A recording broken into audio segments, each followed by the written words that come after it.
చేతికి పండే గోరింటాకును బట్టి మనకి ఎలాంటి మొగుడొస్తాడో తెలుస్తుందంటారు. ఎలాంటి మొగుడు రావడమేంటి? సంయుక్తకి తన బావ వాసు ఉన్నాడు కదా. నుంచి కృష్ణుడు వచ్చాడే, యమునా తీరాన ఉన్న రాధను చూసాడే. వాసుందర, మేడంకి నీ చేతులు చూపించు.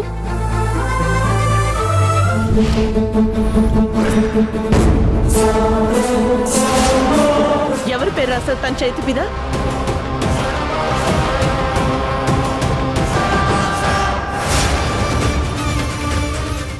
ప్రింటింగ్ పేపర్లో ఏముందో అదే రాశాను మేడం.